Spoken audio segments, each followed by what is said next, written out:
This is episode 102 of Standing Out. Standing Out is a remarkable interview style podcast with the intention to highlight women and men making outstanding contributions in their field. Today, I'd like to welcome Heidi Craun. Heidi is the director of platform at Hyde Park Angels, where she oversees and strategizes the organization's investor memberships, community partnerships, portfolio company support, communications across all channels, and community engagement. Heidi, thanks so much for being here. Thank you so much for having me. You're welcome. How about we start with what Hyde Park Angels is and what they do as an organization? Yeah, so HPA is a group of about 110 member investors who are mostly entrepreneurs in their own right. So they've started, scaled, and sometimes exited successful companies. And so not only do we invest in early stage startups in the Midwest, but we support entrepreneurs with our human capital as well. So what does that look like? Like when you have human capital, what would they do for an entrepreneur? That's a great question. So, for example, if we have a portfolio company that we invest in that is a great logistics startup that we're excited about, well, we also have in our membership the former COO of Coyote Logistics, which was acquired by UPS. Right? Okay. So he can support those logistics entrepreneurs and help them sidestep pitfalls, roadblocks that he may be faced along the way. Gotcha. Mm-hmm. Connections within the logistics community and has a lot of expertise, deep knowledge to help those portfolio companies find success sooner and reduce friction in the process. And that's so important. I think many entrepreneurs are looking for money, which money is good. But if you have someone who has already walked that path and they know what pitfalls are, they know what might be coming, that is priceless, right? Like that's a big benefit. Yeah, it's basically core to how we've transformed our organization in recent years. We operate on what we call our people first approach. Mm. And that's exactly what that's about, is leveraging the expertise and the experience that the people in our organization have to drive greater investment and company outcomes. Yeah. How did you get involved in HPA? So I was previously with an HPA portfolio company, which is FarmLogs. I was the VP of customer experience there, and I, had connections through the community of investors who were involved at FarmLogs that helped get me in the door once I heard about the opportunity. But my background in customer experience and really trying to be an advocate for Midwest startups through a nonprofit that I co-founded and run, which is called Intermittent. It's a tech conference. Really just felt like positioned me perfectly to take this next step on the other side of entrepreneurship, which is the investor side for some. Yeah. Tell us about it. It's called Intermittent, the tech conference. It is. Tell us about that. So it's a conference that's all about highlighting and nurturing entrepreneurship in the Midwest. And we've got a great following in Southeast Michigan, which is where the conference was founded, and we've been expanding, and hopefully we'll see even more growth in the years to come. You know what I love about that is I think so often when we think of tech companies and entrepreneurship, we think of like Silicon Valley. But I love that so much is happening in the Midwest, and I think it's incredible. I've also been hearing where is it? Omaha, Nebraska, or maybe Lincoln, they're calling it Silicon Prairie. And then in Utah, they're calling it Silicon Flats, and essentially saying, hey, there's more innovation and tech happening that's not in Silicon Valley. And so it's happening all over the Midwest. It is. It's happening everywhere. And if we can empower more people to drive innovation and highlight what is being done in different places, we create more options and more jobs and opportunities for more people. Yeah. And I was in Chicago recently. I went to grad school at DePaul and was in Chicago for the first time in many years. Actually, it felt so great to just see the changes that have been made. And when I left, I just really got that feeling of hey, someone is spearheading this, like someone is actually doing these changes and you can see and feel them. And it was a really cool experience. Yeah, I love the energy that comes from being in a startup community, and I think Chicago has that. What would you say is one of the hardest parts of, I mean, even though you're with an organization, you're what I consider like an intrapreneur, right? Like you bring a lot of entrepreneurial skills and mindset to the table. So, what would you say is one of the challenging parts of having that entrepreneurial piece within an organization? So I would say HPA itself is effectively a startup.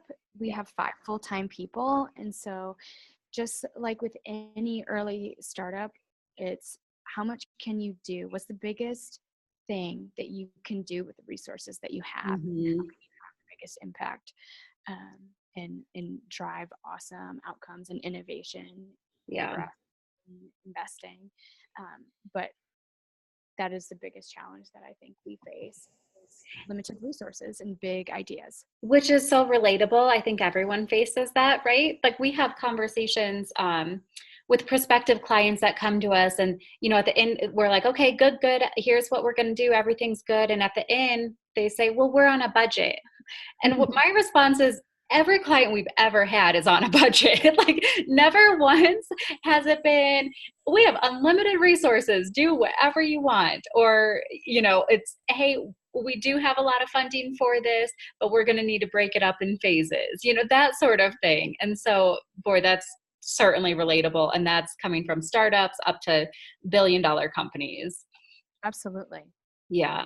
I What, think it's oh, go ahead. encouraging that people, you can do a lot with a little, right? And even though HPA is a 5-person company, we're the most active investors in Chicago at this point. And it requires that startup mindset of being creative and innovative and learning how you can leverage people's strengths to do the most with what you have. So true. What do you do to recover from a hard day? So I'm a big podcast listener for sure. And I read a lot of books. I think I was trying to think about what would be the common thread through those different outlets. And I think it's getting out of my own world and Mm, seeing life from other people's perspectives and kind of putting my life into context. And so I yeah. read memoirs and listen to podcasts about other people's lives. And I also, in general, just try to think about what I can be grateful for and how the challenges in my life are actually serving me. Mm-hmm. So for me, it's all about trying to find ways to put my current situation into a bigger perspective. That growth piece, I think, is so important to look at because, I mean, none of us want the challenges, right? We're all like, oh, I'd rather just have an easy day, everything go my way. But then you don't learn, and then like when I look back at the challenges I've faced or the things I've overcome, like that's where the growth happens. That's the magic of it. That's a blessing to be able to up level in that way. And I remember I had a conversation with this woman I really wanted to meet with. She's really connected in the tech space in Denver where I live. And I went to this meeting and she basically told me I was full of crap. She feels like I'm a phony. Nothing about me felt authentic. And these are all things where I think I'm like super authentic. You know what I mean? And it was one of those conversations where I left and most of my life, I would have gotten my car and had a full like meltdown. Like she's right, I didn't. I called a friend. I'm like, can you believe this woman? And she's like, Katrina, look at your growth.